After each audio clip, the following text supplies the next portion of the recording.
Hello, hopeful family. It's me, your girl, the lady, Miss B. What you say now? I'm just stopping by right quick today. I want to talk about the children. You know how it is when you've given them some instructions and they go contrary to what it is that you've instructed them to do. They go the complete opposite. Like they don't have a care in the world about what it is that you told them to do. Yes, just crazy. No, they're not crazy. They're not crazy. We can't say that. But anyway, what will we do? What should we do? How do we handle it? What y'all do? Y'all want to be thumping them upside the head and stuff like that, put them in timeout. I know, but we can't. But question is, do you ever stop to think, maybe just have a conversation with them? Like, no, not at that moment. Not when you heed it because of their disobedience. But after things have quieted down for the most part, how about consider having a conversation with them? Because if you stop and think about it, we did the same stuff.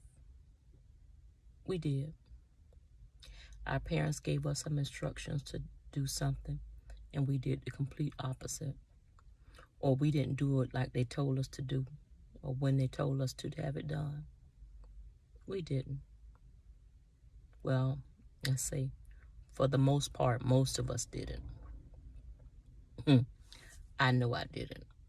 Yeah, big time guilty. You know, I can remember my mom saying, make sure this kitchen is clean before I get home. And so my little happy hips, I would go and I would prepare the dishwater, put the dishes in there and just have them soaking all of the day long. It didn't matter if it was 3 items or 6 items, because we didn't have dishes sitting around overnight. So whatever dishes it was from that day, from that morning. So if we had breakfast, that's the dishes that it was. And my little happy hips would go and I would fix up the dishwater, put the dishes in the sink, and just have them there soaking. For what? I don't know. But anyway, that's what I did. And start watching the clock, because we realized what time mama gonna pull up. Because it was routine. We automatically knew what time she was gonna get home. Well, one day, her little happy hips decided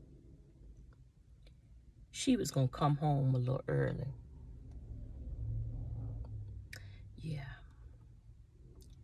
She came home. We didn't even hear her come in the house. Didn't hear her. And it's not like she came home 30 minutes early. No, she came home hours earlier than she normally does. And she brought her little happy hips on in there. She didn't say anything. I just hear stuff moving around.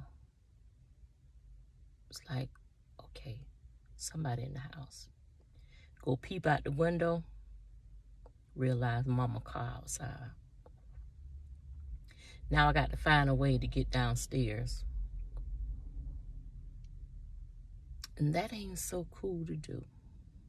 Because when I'm coming out, she gonna hear me. She's downstairs, so I can't sneak past her. So I decided that I was gonna just lay in the bed like I was sick. Yeah. And she said, oh, you're not feeling well?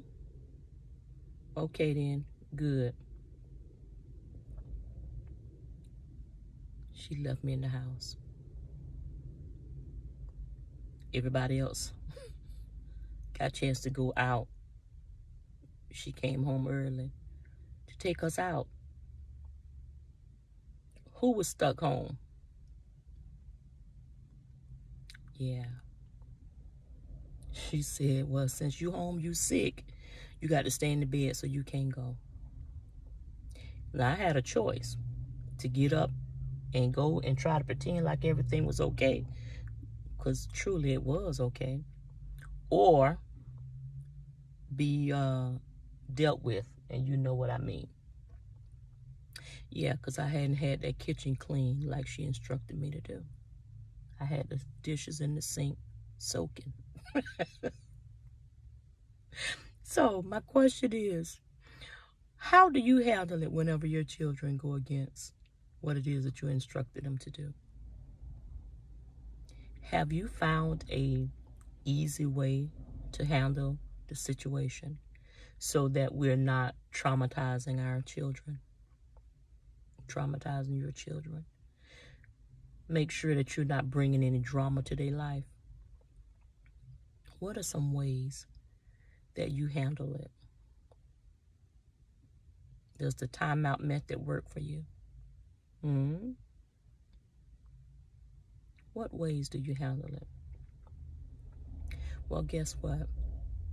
If the ways that you handle it, you know, could eventually get you in some trouble, then my suggestion to you would be stop now. If the way that you normally handle it can cause trauma to your children, I would say stop. Please, just stop.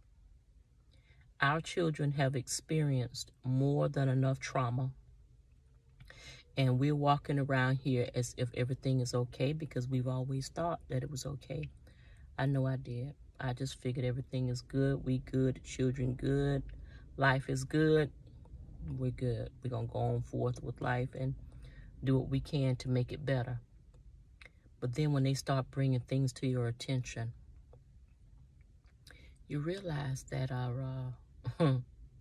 just because it's something that was done to you doesn't mean that it's a good thing to do.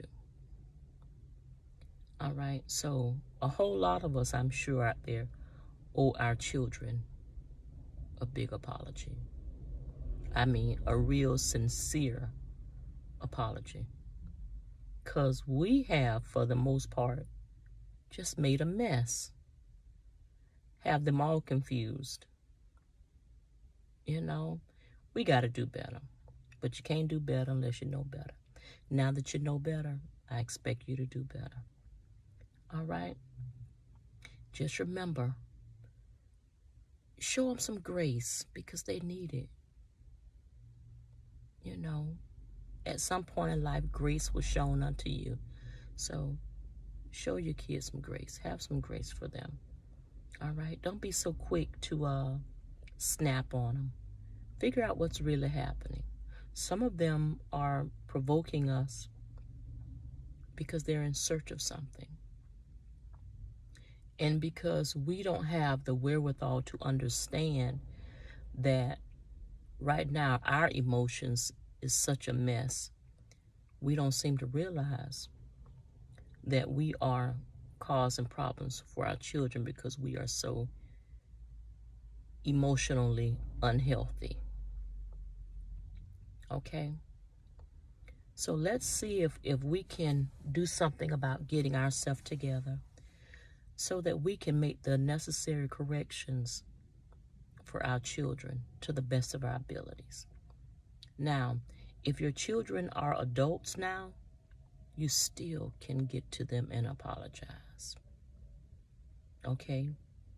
But be sincere about it. Don't be apologizing just to apologize because they know if it's real or not. They can feel it.